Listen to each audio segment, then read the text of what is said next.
Hi RJ Sha Family எப்படி இருக்கீங்க? நல்லா இருக்கீங்களா? சென்னை சூப்பர் கிங்ஸ் வந்து ரெய்னாவுடைய தம்பியை 8.40 கோடிக்கு எடுத்ததனுடைய பின்னணி என்ன? ஏலத்துக்கு போகிறதுக்கு முன்னாடி மகேந்திர சிங் தோனி மேனேஜ்மெண்ட் கிட்ட என்ன சொல்லி அனுப்புனார்?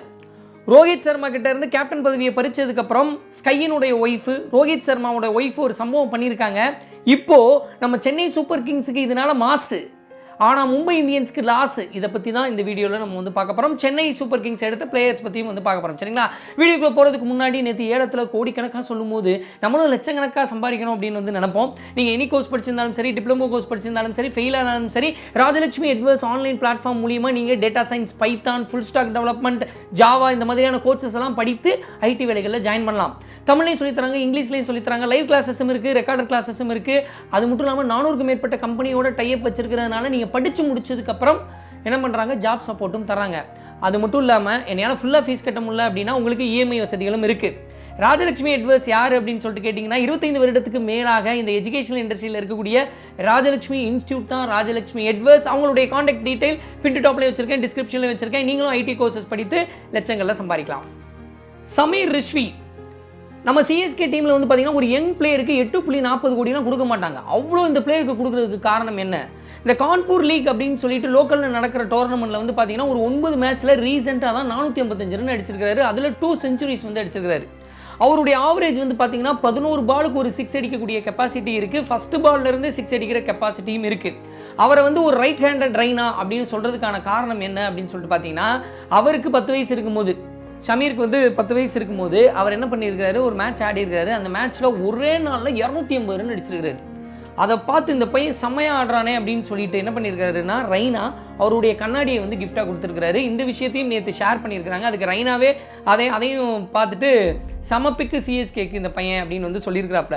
ஸோ அவருக்கு வந்து இந்த கண்ணாடி கொடுத்ததுக்கு அப்புறமா என்ன ஆச்சு அப்படின்னு வந்து பார்த்தீங்கன்னா அவரை வந்து ஓவராலாக அந்த லோக்கல் டோர்னமெண்ட்லாம் வந்து ரெய்னாவோட தம்பி அப்படின்ற மாதிரி தான் வந்து செல்லமாக கூப்பிடுவாங்களாம். அவருடைய ஃபேஸ் கட்டும் வந்து பார்த்தீங்கன்னா லைட்டாக ரெய்னா மாதிரியே இருக்குது. அதையும் தாண்டி இப்போ எக்ஸ்பர்ட் எல்லாருமே வந்து ஒரு ரைட் ஹேண்டட் ரெய்னா அப்படின்னு சொல்லிட்டு தான் நேற்று வந்து செலெக்ஷன் முடிஞ்சதுக்கப்புறம்லாம் வந்து சொன்னாங்க. அது மட்டும் இல்லாமல் ஃப்ளெமிங் வந்து என்ன சொல்லியிருக்கிறாரு அப்படின்னா இவரை 8.40 கோடிக்கு எடுத்தது காரணம் என்ன அப்படின்னு சொல்லிட்டு கேட்கும்போது மகேந்திர சிங் தோனி இந்த பையனை பிக் பண்ணிட்டாரு. இந்த பையன் எவ்வளோ கோடினாலும் வாங்கியே தீரணும்னு சொல்லிட்டாரு. அதனால தான் நாங்கள் அந்த ரேட்டுக்கு போனோம்னு சொல்கிறாங்க. 578 ரன் வேர்ல்ட் கப்பில் அடிச்சிருக்கிறாப்புல ரச்சின் ரவீந்திரா. அவர் ஒரு 10 கோடி போவாப்புலன்னு நினச்சா சின்ன கல் பெத்த லாபம் அப்படின்ற மாதிரி 1.8 கோடிக்கே வந்து சிஎஸ்கே வந்து தூக்கிட்டாங்க. செம்ம ஹாப்பியாக இருப்பாங்க. ஏன்னா சென்னை பிச்சு பயங்கரமாக ஸ்பின் எடுக்கும். அதுவும் லெஃப்ட் ஆர்ம் ஸ்பின் அப்படின்றது வந்து பார்த்தீங்கன்னா போன ஐபிஎல்லே வந்து குர்னல் பாண்டியா, அக்ஷர் படேல், ஜடேஜா, சாண்டர் இப்படி எல்லாருமே நல்லா போட்டாங்க. வேர்ல்ட் கப்லேயே வந்து பார்த்தீங்கன்னா லெஃப்ட் ஆர்ம் ஸ்பின் அப்படின்றது செம்மையாக ஒர்க் அவுட் ஆச்சு. ஸோ ஓவரால் ஒரு ஸ்பின் பவுலரும் கிடச்சிட்டாரு, ஒரு 1 டவுன் பேட்ஸ்மேன். யோசித்து பாருங்கள், கான்வே, கெய்க்வாட், 1 டவுன் ரச்சின் ரவீந்திரா, அதுக்கப்புறம் வந்து பார்த்தீங்கன்னா டேரல் மிச்சல் இப்படி இறங்கிட்டாங்கன்னு வச்சுக்கோங்க. தூபே வேற லெவல். மிச்சல் இன் மஞ்சள். நம்ம சிஎஸ்கேக்கு எப்பயுமே எக்ஸ்பீரியன்ஸ் பிளேயர் அப்படின்றது ரொம்ப பிடிக்கும். அது மட்டும் இல்லாமல் இந்த காமன் கம்போஸ்டாக இருக்கக்கூடிய எக்ஸ்பீரியன்ஸான பிளேயரை ரொம்ப பிடிக்கும். அது மட்டும் இல்லாமல் 14 கோடி தூக்கி கொடுத்தாலும் ஸ்கெட்சு போட்டு தான் வந்து தூக்கியிருக்காங்க அப்படின்னு சொல்லணும். ஏன்னா இந்த வேர்ல்ட் கப் முடியும் போது அவர் பங்களாதேஷ்க்கு எதிராக சென்னையில் அந்த பிச்சில் ஸ்லோ பிச்சில் 89 ரன் அடித்தார். அதில் நிறைய ரிவர்ஸ் ஸ்வீப்லாம் கூட ஆடினார். அது மட்டும் இல்லாமல் இப்போ பங்களாதேஷில் ரீசெண்டாக ஒரு 1 டே சீரிஸ் ஆடினாங்க. அதுலேயும் வந்து பார்த்திங்கன்னா டேரல் மிச்சல் வந்து ரொம்ப நல்லா ஆடினார். இந்தியாவுக்கு எதிராகவும் ஒரு செஞ்சுரி வந்து போட்டாப்ல ஸோ இந்த வேர்ல்ட் கப்பில். ஸோ ஓவரால் வந்து பார்த்திங்கன்னா இந்தியன் கண்டிஷனில் நல்லா ஆடுறாரு. அது மட்டும் இல்லாமல் நம்பர் 4 நமக்கு ராய்டு இருக்கிற இடத்துல ஒரு ஆள் வேணும். யோசித்து பார்த்திங்கன்னா இப்போ கட்டப்பாற பேட்டிங் ஆயிடுச்சு. ஸ்பின் பவுலிங் நல்லா ஆடுவார் அப்படிங்கும்போது இவரும் சிவம் தூபையும் சேர்ந்து ஸ்பின் பவுலரை செஞ்சிருவாங்க. இந்த தடவை ஐபிஎல் கப்பு மறுபடியும் சிஎஸ்கேக்கு தான் நினைக்கிறேன். சார்துல் தக்கூர் 2019 மும்பை வந்து பார்த்தீங்கன்னா 149 ரன் அடித்தாங்க. சிஎஸ்கே வந்து பார்த்தீங்கன்னா 148 ரனில் வந்து கடைசி ஒரு பாலில் 2 ரன் அடிக்கணும் அப்படின்னு இருக்கும்போது சார்துல் தக்கூர் என்ன பண்ணிட்டாரு, மலிங்காவோட பாலில் LBW புள்ளியில் அவுட் ஆயிட்டார். அவுட் ஆனி முடிச்சதுக்கப்புறம் தோனி உள்ளே வந்தால் ஏதாவது சொல்லுவார் அப்படின்னு சொல்லிட்டு பார்த்து பயந்துக்கினே இருக்கும்போது தோனி எதுவுமே சொல்லலையா, அப்படி தட்டி கொடுத்துட்டு போயிட்டாராம். என்னடா அந்த மனுஷன் எப்படி இருக்கிறாப்ல அப்படின்னு சொல்லிட்டு அதுக்கப்புறம் அவர் என்ன நினச்சார்னா சார்துல் தக்கூர் நம்ம இன்னும் நல்லா வந்து பேட்டிங்கை வந்து டெவலப் பண்ணோம் அப்படின்னு சொல்லிட்டு நெட்ஸில் நிறையா ப்ராக்டிஸ் பண்ணி பேட்டிங்கை வந்து டெவலப் பண்ணாராம். அந்த இதுதான் வந்து எனக்கு ஆஸ்திரேலியாவில் ஹெல்ப்ஃபுல்லாக இருந்தது. ஒரு டெஸ்ட் மேட்ச்சில் அடிச்சிருப்பார், 80 ஏதோ செம்மையாக அடிச்சிருப்பாரு. அந்த மேட்ச் நம்ம வின் பண்ணோம். அப்புறம் இங்கிலாந்துலேயே வந்து பார்த்தீங்கன்னா 50 வந்து அடிச்சிருப்பாரு. ஸோ ஓவரால் அன்றைக்கி அவர் என்னை திட்டியிருந்தால் கூட எனக்கு ரெஸ்பான்சிபிலிட்டி வந்திருக்காது, அப்படியே வந்து தொடச்சி போட்டு போயிருப்பேன். அன்றைக்கி திட்டாது தான் வந்து எனக்கு ரொம்ப பிடிச்சிருந்தது. அதுக்கப்புறம் பேட்டிங் ப்ராக்டிஸ் பண்ணேன்னு சொல்கிறாரு. அந்த மாதிரி ஒரு பிளேயர் மறுபடியும் 4 crores சென்னைக்கு வந்திருக்காரு. இதுக்கு முன்னாடி 8 கோடி என்னமோ கொடுத்து வாங்கினாங்க போன தடவை. இந்த தடவை 4 கோடி. இவற்றில் இருக்கிற ஒரே ஒரு மைனஸ் ரன்னை வாரி வழங்குவார். நம்ம சீக்காக்கு பிடிக்கவே பிடிக்காது இவரை ஷார்துல் தக்கூரை. பட் ஆனால் என்னை பொறுத்த வரைக்கும் நிறைய இந்த விக்கெட் டேக்கிங் ட்ரிக் இவருக்கு இருக்குது அப்படின்னு தோணும்.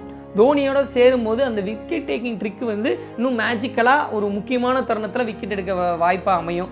ஏன்னா 2020 எடுத்துக்கிட்டிங்க அப்படின்னா 39 விக்கெட் மிடில் ஓவர்ஸில் எடுத்ததில் இவர் தான் டாப்பு. இவருக்கு அப்புறம் அல்ஜாரி ஜோசப்னு நினைக்கிறேன், அவர் 31 விக்கெட். அதனால தான் அவரையும் ட்ரை பண்ணாங்க சிஎஸ்கே, எப்படியாவது பிடிச்சி போட்டுடலாம் அப்படின்னு சொல்லிட்டு. ஆனால் அவரை பிடிச்சி போட முடியல அல்ஜாரி ஜோசஃபை. ஸோ இவரை ஷார்துல் தக்கூரை பிடிச்சி போட்டுருக்காங்க. இவரும் இந்த தீபக் சாகர் மாதிரி ஒரு 20 ரன் 10 ரன் அடிக்கக்கூடிய கெப்பாசிட்டி இருக்கிறவர் தான் எண்டில். ஸோ ஓவரால் ஷார்துல் தாக்கூர் மங்களகரமாக வந்துட்டார். ஸ்டார்க்கு 24.75 கோடிக்கு எடுத்துருக்காங்க. அப்புறம் கமின்ஸை பார்த்தீங்கன்னா 20.5 கோடிக்கெலாம் எடுத்துருக்காங்க. என்னை பொறுத்த வரைக்கும் அவங்க 2 பேருமே T20க்கு இவ்வளோ காசுக்கு எடுத்தது கொஞ்சம் ஓவர் ரேட்டடாக எனக்கு தோணுது. சரி, ஓகே, விடுங்க, அதை விடுங்க. ஆனால் இதை கம்பேர் பண்ணும்போது சென்னைக்கு எது செம்ம அப்படின்னு கேட்டிங்கன்னா முஸ்திஃபிகுர் ரஹ்மான். அதுவும் பார்த்தீங்கன்னா கட்டர்ஸு, ஸ்லோ பாலு, யாக்கர்ஸு, தோனியவே ஒரு சில நேரம் ரன் அடிக்க விடாமலாம் பண்ணியிருக்காப்புல. தோனிக்கு ரொம்ப பிடிச்ச பவுலர்னு சொல்லுவார். ஸோ அவரை சென்னை பிச்சில் அதை எடுத்திருக்காரு. 2 கோடிக்கு எடுத்தது பார்த்தீங்கன்னா செம்ம பிக்கு தான். என்னை பொறுத்த வரைக்கும் இவருக்கு 11ல் வாய்ப்பு கிடைக்குமான்னு தெரில. ஏன்னா 10 ரன்னாக இருப்பார். மேலே வேறு பார்த்தீங்கன்னா கான்வே, ரச்சின் ரவீந்திரா, அப்புறம் டேரல் மிச்சல்லாம் வந்துட்டாங்க அப்படின்னா பவுலர் ஒரு ஆளாக தான் சேர்க்க வேண்டியது இருக்கும். மேபி அந்த இம்பேக்டில் ஏதாவது பார்த்தாங்களான்னு தெரில. ஆனால் விளையாடுற மேட்ச் எல்லாம் கண்டிப்பாக கமின்ஸ் ஸ்டார்க்கை விட ஒரு இம்பேக்ட் கிரியேட் பண்ணுற ஒரு பிளேயராக தான் இருப்பார். நிறையா விக்கெட் எடுப்பாரான்னு தெரியாது. ஆனால் லாஸ்ட் ஓவரில் 8 ரன் அடிக்கணும்னு இவர் கையில் பாலை கொடுத்தா சம்டைம்ஸ் 6 ரன் தான் எடுக்க வைப்பார். அந்த மாதிரி ஒரு ஆள் தான் மனுஷன். வந்தாரை வாழ வைக்கும் சென்னை, வயதானாலும் வாழ வைக்கும் உன்னை அப்படின்னு சொல்லிட்டு சிஎஸ்கே சொல்லுவாங்க. தோனிக்கு அவ்வளோ ரெஸ்பெக்ட் கொடுக்குறாங்க. ஒரு சில நேரம் ஃபெயிலியர் ஆனாலும் சிஎஸ்கே மேனேஜ்மெண்ட்டு. அதேமாதிரி ஃப்ளமிங் எடுத்துக்கோங்க, ஒன்றுமே சொல்லல. அவர் தான் ஃபர்ஸ்ட்லேருந்து அப்படியே கோச்சாக இருக்காப்புல. அவருடைய வார்த்தைகளுக்கும் தோத்தா கூட ரெஸ்பெக்ட் கொடுக்குறாங்க. ஆனால் மும்பை இந்த தடவை ரோஹித் சர்மாவை கேப்டனாக வச்சுருந்துருக்கணும். இல்லை ரோஹித் சர்மாவும் ஹார்திக் பாண்டியாவும் சிரிச்சிட்டு இருக்கிற மாதிரி ஒரு போஸ்ட் போட்டாவது கேப்டன்ஷிப்பை மாற்றி விட்டுருக்கணும். எதுவுமே பண்ணலன்னு நினைக்கிறேன். இது கண்டிப்பாக ரோஹித் சர்மாவுக்கு உடன்பாடு இல்லை. ஏன்னா குஜராத்லேருந்து தூக்கிட்டு இங்கே அவரை வைக்கிறது அப்படின்றது உடன்பாடு இல்லை. ஏன்னா அது நிறையா ஸ்டோரிஸில் தெரியுது. ஸ்கை சூரியகுமார் யாதவருடைய ஒய்ஃப் ஸ்டோரி என்ன போட்டிருப்பாங்கன்னா, ஒரு மனுஷனை உங்களுக்கு மதிக்க தெரியல, ரெஸ்பெக்ட் பண்ண தெரில அப்படின்ற மாதிரி ஒரு பேட்டர்னில் போட்டிருந்தாங்க. உடனே அதை டெலிட்டும் பண்ணிட்டாங்க. அவங்க ஸ்கையை நினச்சி போட்டாங்களா இல்லை ரோஹித் சர்மாவை நினச்சி போட்டாங்களான்னு தெரில. ஸ்கை ஸ்டோரியில் ஹார்திக் பாண்டியா கேப்டன் சொன்னோடனே ஒரு ஹார்ட் ஒட்டைகிற மாதிரி போட்டிருந்தாரு. அப்புறம் பூம்ரா பார்த்தீங்கன்னா சைலன்ஸ் அப்படின்ற ஒரு மேட்டர் போட்டிருந்தாரு. அதுக்கப்புறமா இன்னொரு மேட்டர் என்ன அப்படின்னா செம்ம நெத்தியடி. அது ஸ்லிப்பர் ஷாட்டு அப்படின்னே சொல்லலாம். இவங்க என்ன பண்ணியிருந்தாங்கன்னா மும்பை இந்தியன்ஸில் ரோஹித் சர்மா இத்தனை கப் அடிச்சிருக்கிறாரு, கேப்டனாக செம்ம அப்படின்னு சொல்லிட்டு ஒரு வீடியோவே போட்டிருப்பாங்க. அதுக்கு கீழே ரோஹித் சர்மா ஒய்ஃபு கமெண்ட்டும் பண்ணல, ஒன்றும் பண்ணல. ஆனால் சென்னை டீம் ரோஹித் சர்மாவுக்கு வாழ்த்து பண்ணி ஒரு ஸ்டேட்டஸ் தான் போட்டிருப்பாங்க. அதுக்கு கீழே ரோஹித் சர்மா ஒய்ஃப் பார்த்திங்கன்னா ஒரு எல்லோ ஹார்ட்டின்லாம் போட்டிருப்பாங்க. இது செம்ம ஸ்லிப்பர் ஷாட்டு தான் மும்பை இந்தியன்ஸுக்கு.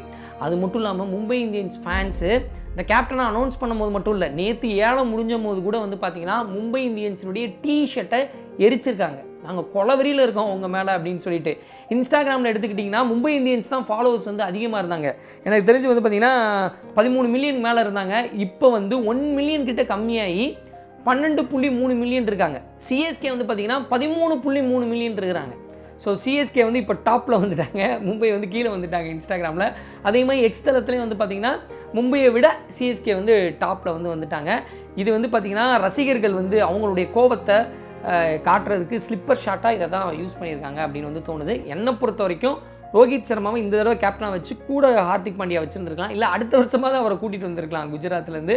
இந்த மூவ் ரொம்ப தப்பான மூமெண்ட்டாக தான் இருந்துச்சு. ஒரு ரெஸ்பெக்ட் கொடுக்காத மாதிரி தான் எனக்கு தோணுச்சு. உங்களுக்கு என்ன தோணுச்சுன்றதை கீழே கமெண்ட் பண்ணுங்கள். நம்ம சிஎஸ்கே பிக்லேயே உங்களுக்கு எது ரொம்ப பிடிச்சிருந்தது அப்படின்றதையும் கீழே கமெண்ட் மூலியமாக தெரியப்படுத்துங்க. Thank you so much.